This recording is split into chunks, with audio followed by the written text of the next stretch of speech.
até mesmo para o paciente aceitar que a obesidade é uma doença é difícil. Muitas vezes o próprio paciente tem preconceito, vê a medicação como atalho e chega, não, mas eu quero tentar sozinho, eu acho que eu posso mais um pouco, investir em dieta, atividade física. E hoje em dia a gente sabe que não é só isso. Claro que isso é necessário, né?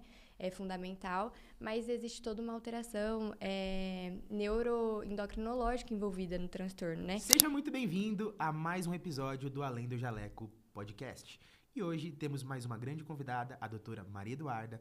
Doutora, seja muito bem-vinda, pode se apresentar para quem está chegando agora, por favor. Muito obrigado, Pedro, pela oportunidade, é um prazer estar aqui hoje. Eu me chamo Maria Eduarda, sou formada pela Universidade do Brasil desde 2023 e atualmente sou pós-graduanda na área de endocrinologia pela BWS. Que legal, doutora. Então tem muita pauta que a gente sabe que está em alta, né, pra gente poder abordar. Eu sempre gosto de começar o episódio, até para aprofundar um pouquinho para quem está assistindo, na sua trajetória, né, no que te moveu, no que te trouxe até aqui, até te perguntando se você sempre soube, de repente, que queria ser médica, se foi algo que você desenvolveu ao longo do tempo. Como que foi isso para você? Não foi algo que eu sempre desejei, que sempre foi claro para mim. Então, descobrir que eu queria fazer medicina foi mais ali durante o colegial. Legal. Mas desde que eu decidi que eu queria fazer medicina, eu sempre pensei na área de endocrinologia. Então já era uma certeza que você tinha. Sim, porque eu tive obesidade na infância. Então, eu sempre convivi com essa questão de ganho e de reganho de peso. Passei com vários médicos para ter essa tentativa de perda de peso. Então, eu já vivi esse outro lado também. E muitas tentativas frustradas, muitas vezes abordadas de forma não corretas. E isso me trazia muita frustração mesmo, gerava muita frustração. E aí, por isso que veio a vontade de fazer endocrinologia, então surgiu dessa maneira. E desde o início da faculdade, eu gostava muito desde a parte de bioquímica, fisiologia, então também foi materializando mesmo, porque foi algo que durante a faculdade eu fui gostando mesmo da área da endocrinologia também. Que legal. E até esse ponto que você falou sobre você ter vivido isso pessoalmente, né? O quanto que você acha que agregou a sua experiência pessoal pensando nos seus casos e pacientes hoje? Acho que agrega muito porque eu já vivi o lado deles também. Então, acho que uma coisa que eu trago muito na consulta é acolhimento, porque eu sei como é estar do outro lado também. Legal. Esse ponto de acolhimento, assim, tem algum caso ou algum paciente em específico que te lembrou um pouquinho do que você viveu? Isso te conecta de alguma forma? Como que isso acontece hoje no seu dia a dia? Obesidade no geral, né? Então, a obesidade é muito julgada e ainda existe um tabu muito grande da gente aceitar que é uma doença, né? A gente fala muitas vezes, então hoje, atualmente, principalmente aí com a vinda das canetas, né? Então tem se falado mais de obesidade, a gente fala e está trazendo mais hoje em dia, principalmente nas redes sociais, sobre a obesidade ser uma doença, mas quando a gente vai colocar isso na prática, é difícil, a gente tem dificuldade e até mesmo nós, profissionais de saúde, até mesmo os pacientes e os familiares. Então, até mesmo para o paciente aceitar que a obesidade é uma doença é difícil. Muitas vezes o próprio paciente tem preconceito, vê a medicação como atalho e chega, não, mas eu quero tentar sozinho, eu acho que eu posso mais um pouco, investir em dieta, atividade física. E hoje em dia a gente sabe que não é só isso. Claro que isso é necessário, né? É fundamental, mas existe toda uma alteração neuroendocrinológica envolvida no transtorno, né?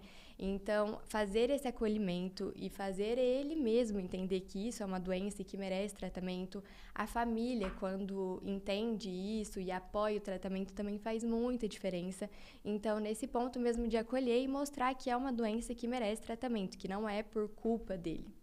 Perfeito. Olhando por esse ângulo, doutora, e nos atendimentos, o que você acredita que vale a pena essa pessoa que está querendo iniciar um processo de emagrecimento deveria saber antes de começar? Que é uma doença. Isso parece óbvio, mas não é, né, para as pessoas. Não é. É como eu digo, assim, a gente fala, é fácil falar, mas não é difícil colocar ali em prática e entender, né? Então, a obesidade é uma doença crônica, neuroendócrina, recidivante. Então, por isso que é tão difícil tratar e manter, e é algo que a gente vai precisar acompanhar para o resto da vida. Então, o primeiro ponto é isso, tá ciente disso, né? Que é uma doença que a gente vai precisar acompanhar pro resto da vida. Perfeito. Dentro desses casos de emagrecimento, doutora, é muito comum você sentir também ali que existe outras áreas da vida que são impactadas de alguma forma. A gente sabe que a parte mais, assim, em alta, essa questão emocional também envolvida no processo. Inclusive, começando, como foi pra você lidar com esse lado emocional? Porque a gente sabe que afeta também a pessoa envolvida nesse processo, né? Sim, totalmente, né? Então, a obesidade está muito ligada principalmente com a parte emocional. Muitas vezes a obesidade é associada com alguns transtornos alimentares, né? Então, transtorno de compulsão, transtorno do comer noturno. E, no geral, a parte emocional influencia muito na questão da alimentação mesmo, né? Então, às vezes não existe um transtorno, mas a própria ansiedade... às vezes o paciente está vivendo ali um estresse, né? Um período muito estressante na rotina do dia a dia, então busca comida como forma de recompensa. Então, o sono influencia muito na obesidade, no ganho de peso. Então, realmente é algo que está muito relacionado, né? E a maior parte dos meus pacientes fazem um acompanhamento multidisciplinar mesmo. Que legal. Então, quase sempre Isso é algo que você recomenda? Sim, quase sempre tem ali o acompanhamento com psicoterapia, né, que é muito fundamental. Por exemplo, o transtorno de compulsão alimentar é fundamental que o paciente faça psicoterapia. Então, realmente, esse acompanhamento multidisciplinar faz muita diferença e tem muita associação, uma doença, a obesidade em si, com essas questões emocionais, né? E isso também é uma forma que a gente vai modular tratamento. Então, muitos pacientes, como a obesidade é uma doença crônica, e eu sempre digo isso em toda a primeira consulta, né? E é algo que eu tento fazer o paciente entender. Então, muitos se perguntam, mas eu vou ter que usar medicação para sempre? Talvez. E aí, isso está muito associado com a questão emocional mesmo. Então, tem alguns períodos da vida que a gente está mais controlado, está mais estável, na vida como geral, né? E aí, isso também deixa a obesidade de uma forma mais controlada. Então, talvez nesse período a gente consiga reduzir potência de tratamento. Mas vai ter alguns momentos da vida que vai estar mais conturbado, passando por mudança no trabalho, mudança pessoal, familiar, enfim. E nesses momentos tem de ser momentos que fica mais difícil o controle da doença, da obesidade, e aí talvez a gente precise aumentar a potência de tratamento. Perfeito. Então, é algo que realmente vai oscilando e que a gente precisa acompanhar para sempre. Legal esse ponto, doutora, até para a pessoa também alinhar a expectativa, né? Ela entender que não tem uma bala de prata, que toma isso aqui e resolveu, existe esse acompanhamento, né? E é uma coisa que eu ia até trazer para a pauta, doutora, essa questão hormonal também que está muito envolvida, né? Hoje, assim, o que você coloca como prioridade para essa pessoa olhar? Já começar olhando para a alimentação? Regular o eixo hormonal? Isso depende de cada paciente? Como que você geralmente direciona esse paciente que chega para você? Depende, né? Então, é muito individual. Existem, sim, algumas alterações hormonais que dificultam muito o processo, que precisam ser tratadas, porque para o paciente ter um resultado, né? Então, resistência insulínica é algo que dificulta muito, a gente precisa tratar. Síndrome do ovário policístico, que atualmente veio mudando o nome aí, então agora é síndrome ovariana poliendócrina metabólica, que trouxe justamente isso, né? A mudança do nome trouxe essa visão mesmo de ver que não é uma doença só ginecológica, é uma doença endócrina também.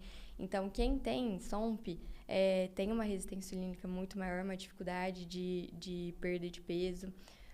A própria obesidade tem várias alterações endócrinas, né? Então, existem alterações hormonais importantes ali no quadro de obesidade. O paciente obeso, ele produz muito hormônio de fome, então tem um maior aumento da produção de grelina. O hormônio de saciedade, que é a leptina, existe uma produção maior também, só que o paciente obeso, ele é resistente a esse hormônio, então ele não faz o efeito que faria numa pessoa normal.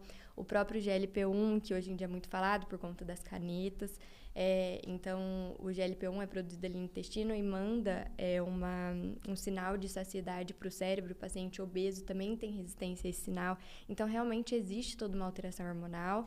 E acompanhar essas alterações são importantes para o resultado, mas é o que eu digo.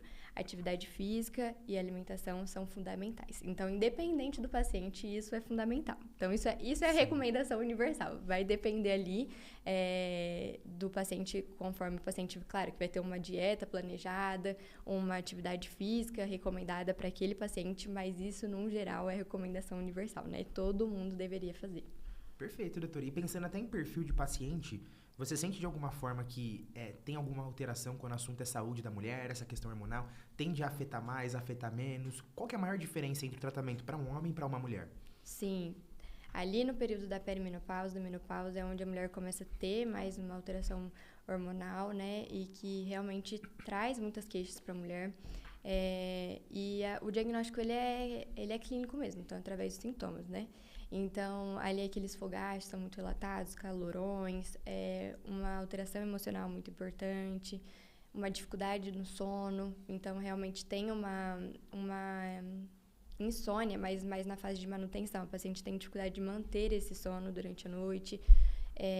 E junto com isso, com toda essa alteração, que aí vai piorando a qualidade de vida, isso dificulta a pessoa fazer atividade física, o próprio sono, então, vai alterar a questão da alimentação, vai ter mais fome no outro dia, enfim. Junto com isso, a gente sabe também que ali a queda do estrogênio, né, que acontece durante a perimenopausa e a menopausa, também colabora para uma maior resistência insulínica, dificultando também o processo de perda de peso. E aí é quando começa a ter uma alteração no corpo da mulher, que muitas se queixam, que é como um acúmulo de gordura na região abdominal. Uhum. Então, normalmente a mulher ela tem uma genética de acumular mais gordura aqui na região na região ginecolóide, né, que a gente chama, que é aqui na região do quadril, glúteo, enfim. Uhum. E aí, a partir da perimenopausa, da menopausa, começa esse aumento da gordura na região abdominal. Uhum. E é algo que incomoda bastante as pacientes. E realmente tem explicação, né? Existe uma alteração, uma queda do estrogênio, que faz com que isso aconteça. Perfeito. E olhando nesse caso, doutora, pensando até em olhar para famílias, né? Pensando assim, marido, esposa, que já tem filhos, como que muitas vezes você costuma direcionar um tratamento para um indivíduo que está inserido nesse contexto familiar e muitas vezes existem hábitos da família que atrapalham esse processo? Você costuma olhar para a família como um todo? Recomenda que todos passem? Sim, isso é realmente muito importante e às vezes interfere muito no resultado do paciente, né? Perfeito. É difícil a gente recomendar que a família toda passe, porque eu acho que depende muito da iniciativa e da vontade de cada um. Sim. Mas, principalmente mulheres, né? A mulher, querendo ou não, ela tem uma responsabilidade maior ali com a casa. Então, além, né, hoje em dia, a maior parte das mulheres estão inseridas no mercado de trabalho também, então tem a carga horária do trabalho, tem a casa ali, a família para dar conta, enfim. E realmente eu recebo muitas mulheres assim.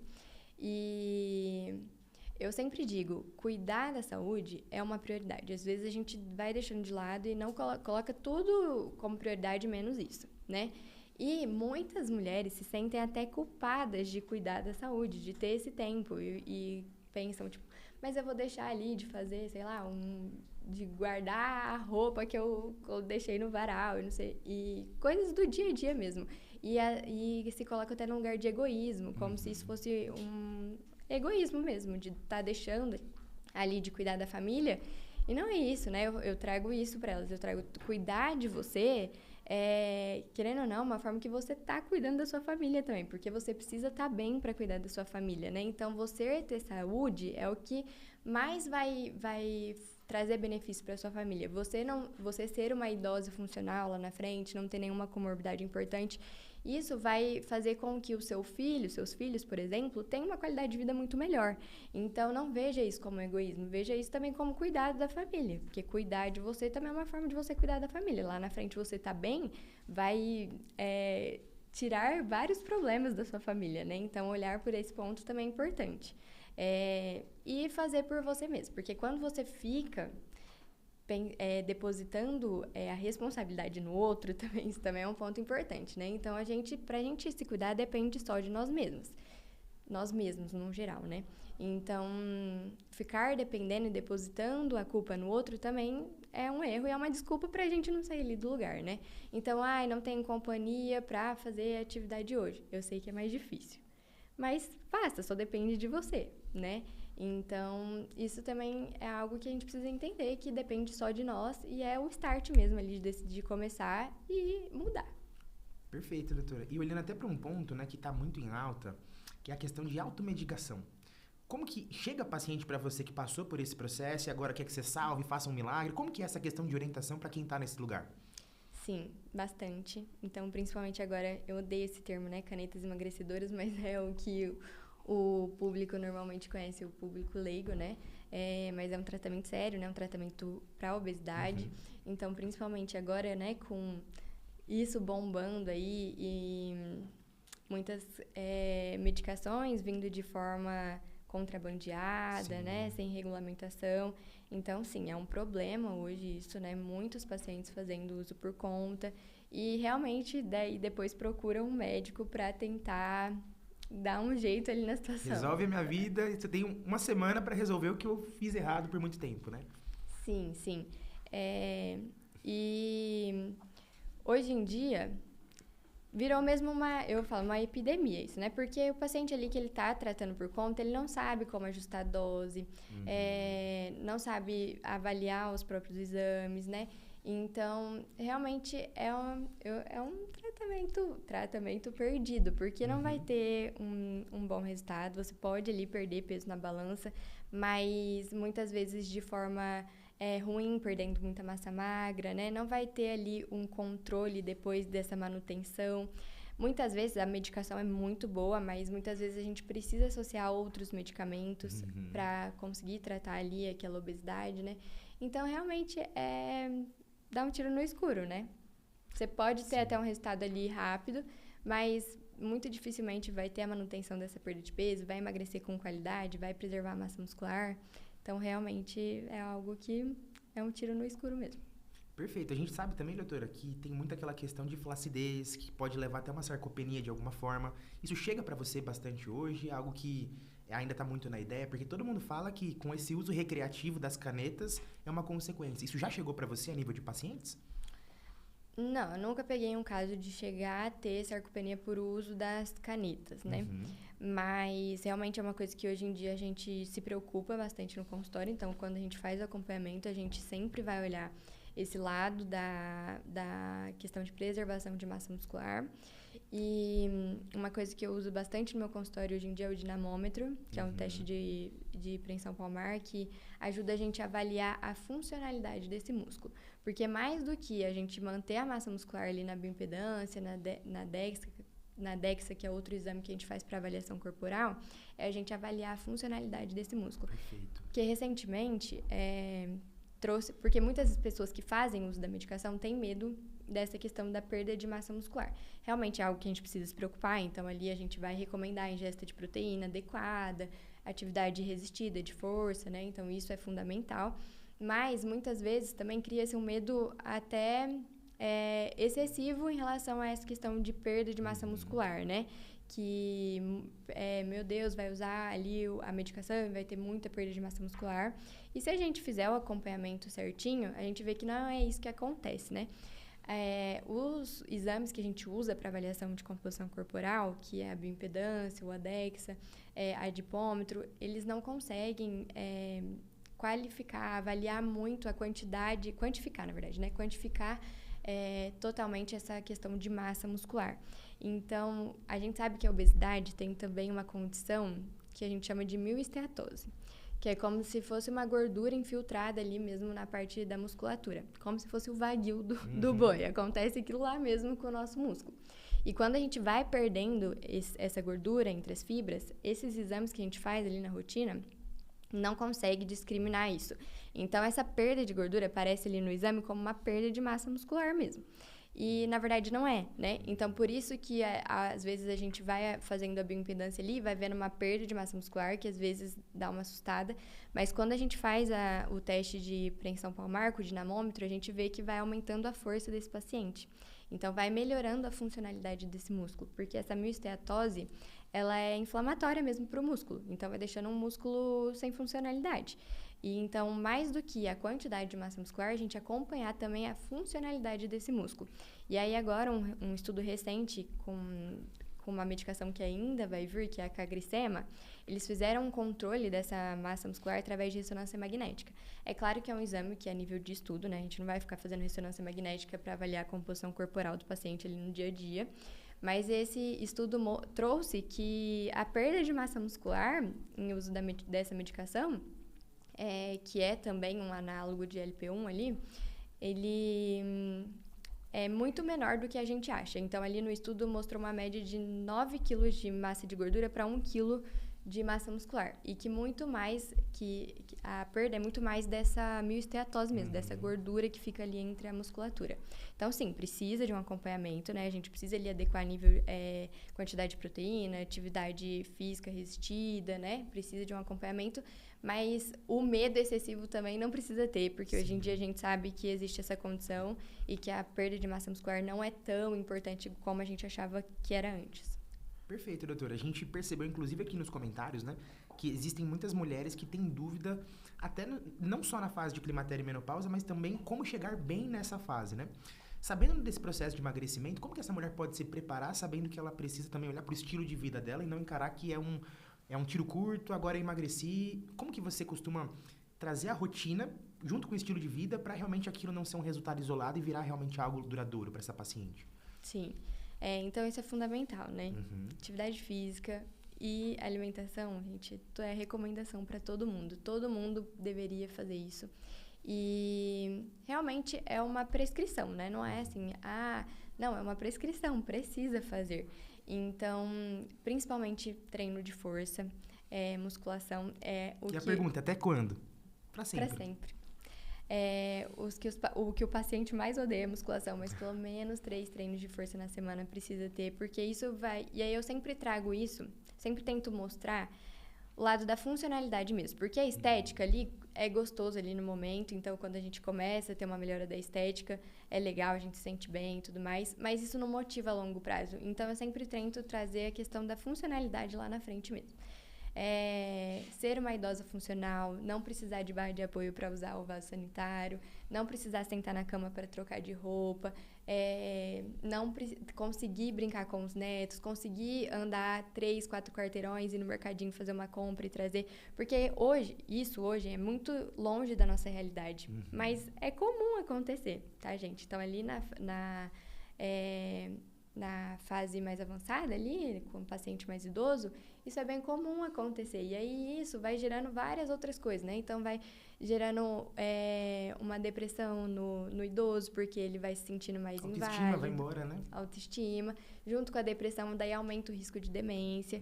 Então uma coisa leva a outra. Então eu tento sempre trazer isso para o paciente, para ele tentar enxergar ali essa forma mesmo de ter uma qualidade de vida lá no futuro, que pra gente agora parece distante, mas que lá no futuro é muito comum. Como a gente, né, nós médicos, temos mais contato com pacientes assim, então acho que isso fica mais claro pra gente. Agora, as pessoas no geral que não têm tanto esse contato, é mais difícil essa visualização. Então, por isso que eu sempre tento lembrar elas que esse é o motivo, né, de fazer ali atividade física e alimentação adequada, é ter uma qualidade de vida no futuro. Pensar sempre nesse longo prazo, né? Sim. E nessa questão, doutora, pensando de novo nessa questão do ambiente familiar, né? O quanto você acha que faz sentido, agora no casal principalmente, né? Olhando até para o seu estilo de vida, para quem te acompanha nas redes sociais, o quão é importante o casal estar alinhado nesse processo? Eu acho que forçar o outro não faz sentido, mas também comprar essa ideia de que realmente é um novo estilo de vida. E se é importante, como fazer isso da forma certa, na sua visão? Sim, eu acho que isso é muito importante, né? Quando os dois estão juntos e estão alinhados ali, um motiva o outro, mas eu acho que, como eu disse, isso não deve ser uma desculpa, né? Perfeito. Porque, às vezes, você vai ter um parceiro que não vai estar ali no mesmo estilo de vida que você e você não... Assim, não dá pra gente tentar obrigar o outro, e eu acho que quando a gente começa a fazer isso, o paciente... Fica chato. E cria até uma resistência maior. Então, acho que é o exemplo mesmo. Você começar ali por você e ter o exemplo, mostrar o exemplo ali, é o que vai gerar mais vontade do outro também entrar nessa rotina, né? E, às vezes, até os próprios resultados. Então, o parceiro ali ou a parceira começa a ver resultado, ver que você está se sentindo melhor, qualidade de vida. Então, isso vai motivando, né? Então, eu traria mais para essa questão mesmo de dar o exemplo, porque eu acho que isso é o que mais convence. Perfeito. De alguma forma, a parte genética também influencia? Às vezes você tem a mesma rotina e estilo de vida que o parceiro, mas o impacto na sua saúde acaba sendo diferente? Já chegou algum caso nesse sentido para você de uma desproporção de resultado? Total, né? Então, no geral, o homem, né, tem uma resposta muito melhor à dieta, atividade física, né? Então, tem uma resposta melhor. Mas questão genética mesmo, familiar. Então, filhos de pais obesos têm uma probabilidade de ter obesidade muito maior. Existem algumas alterações genéticas também, que são raras, mas que pode acontecer, que ajudam a ter esse quadro de obesidade. O próprio ambiente ali que a pessoa cresceu, né? Então, às vezes, o costume ali da família, ambiente obesogênico, também vai ter... o paciente vai apresentar uma dificuldade muito maior ali em ter resultado, né? Mas, sim, acontece. Maravilha, doutora. E pensando até nos pacientes agora, que recado você gostaria de dar para quem não te conhece ainda ou para quem já te conhece, está te vendo aqui com mais profundidade? O que você gostaria de comunicar e falar para essas pessoas? Eu gostaria de trazer, realmente quebrar esse tabu mesmo da obesidade, né? Lembrar sempre... Dá para ser leve, né? Sim, que a obesidade é doença, que tem tratamento, né? Que não é fácil, mas que dá para buscar ajuda. Hoje em dia a gente tem tratamentos muito bons, né? Muito revolucionários, e que tratar a obesidade é importante, é algo que merece tratamento, vai te ajudar muito nessa qualidade de vida, vai te aliviar de outras comorbidades, e são coisas do dia a dia mesmo. Então, eu tenho pacientes, assim, que relatam que antes tinha dificuldade de fazer higiene básica ali, né? Depois de usar o banheiro, dificuldade ali de se higienizar mesmo, e hoje em dia isso é mais fácil, colocar um tênis é mais fácil.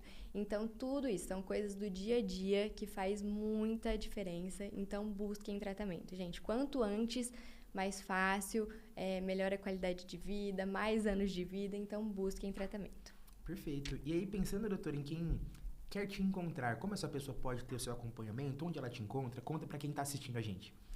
Hoje em dia, a minha rede social que eu mais movimento é o Instagram, então tem bastante coisa legal lá, tem bastante conteúdo, então caso queiram me conhecer melhor, lá eu acho que é o melhor canal que vocês vão ter, que é @doutoradudafiode. E para agendar consulta é bem simples, já tem o número ali no link da biografia, é só clicar que as meninas estão prontas para atender vocês.